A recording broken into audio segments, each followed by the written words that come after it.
मोहतरम भाई हाफिज साद हुसैन रज़वी साहब का। हाफिज साहब मस्जिद में खड़े हैं और फरमा रहे हैं, मैं मस्जिद में खड़ा होकर हलफ उठा के कहता हूं ये जितने भी आए हैं सब जाली हैं, कोई एक भी नहीं जीता, सारे जाली हैं। वो कहते मैं हलफ उठा के कह रहा हूं मस्जिद में। ਜਿਹੜੇ ਖੁਦ ਚੋਰੀ ਦੀ ਹਕੂਮਤ ਤੋਂ ਆਏ ਹੋਏ ਉਹ ਲੋਕਾਂ ਨੂੰ ਕਹਿੰਦੇ ਫਿਰਦੇ ਨੇ ਤੁਹਾਡੀ ਰੇੜੀ ਤੇ ਜਾ ਦੇ। ਅਜੀਬ ਬਾਤ ਨਹੀਂ, ਜਿਨ੍ਹਾਂ ਦੇ ਉੱਤੋਂ ਲੈ ਕੇ ਵਜ਼ੀਰ ਤੋਂ ਲੈ ਕੇ ਮੁਸ਼ੀਰ ਤੋਂ ਲੈ ਕੇ ਵਜ਼ੀਰ ਆਜ਼ਮ ਤੋਂ ਲੈ ਕੇ ਵਜ਼ੀਰ ਆਲਾ ਤੋਂ ਲੈ ਕੇ ਸਾਰੇ ਨਜਾਇਜ਼ ਹਨ, ਇੱਕ ਵੀ ਕੋਈ ਨਹੀਂ ਜਿੱਤਿਆ ਹੋਇਆ। मैं मस्जिद में खड़ा होकर कह सकता इन्होंने बदतरीन शिकस्त हुई तारीख दी।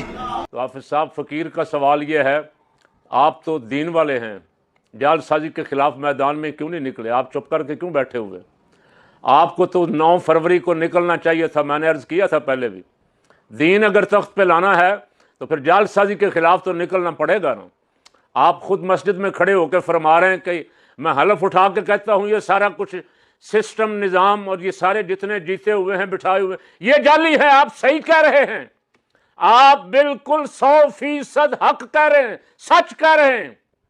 अब फ़कीर का सवाल सिर्फ ये है कि क्या इस जालसाजी के खिलाफ जो दीन पे लब्बैक वाले दीन के लिए निकले हुए थे उनके हक पे डाका मारा गया, तहरीक अपने PTI वाले तहरीक इंसाफ वाले इंसानी हकूक़ और आज़ादी के लिए निकले हुए थे उनके हक पे डाका मारा गया। वो तो एक दफ़ा निकले, गोलियां खाई, फिर निकले। तो हमें दीन वालों को भी तो निकलना चाहिए ना।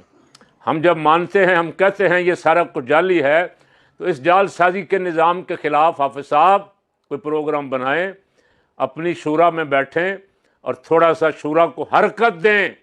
शायद वो कुछ सस्ता रहे हैं, कुछ आराम फरमा रहे हैं, या अभी उनका मूड नहीं बन रहा। कौम तो देख रही है कि आप किस दिन मैदान में आते हैं। इस जालसाजी के जाली निज़ाम के ख़िलाफ़ निकलें और सच्चा निज़ाम मुस्तफ़ा सल्लल्लाहु अलैहि वसल्लम, शरीयत पाक का, दीन पाक का निज़ाम, उसके लिए मैदान में आए। उसके लिए कुर्बानियाँ देनी पड़ती हैं, जेलों में भी जाना पड़ता है और गोलियों का भी सामना करना पड़ता है। एक दफ़ा कुर्बानी तो आपको, हम सब को देनी पड़ेगी, फिर ही दीन तख्त पे आएगा। अल्लाह ताला हमें इसकी तौफीक अता फरमाए।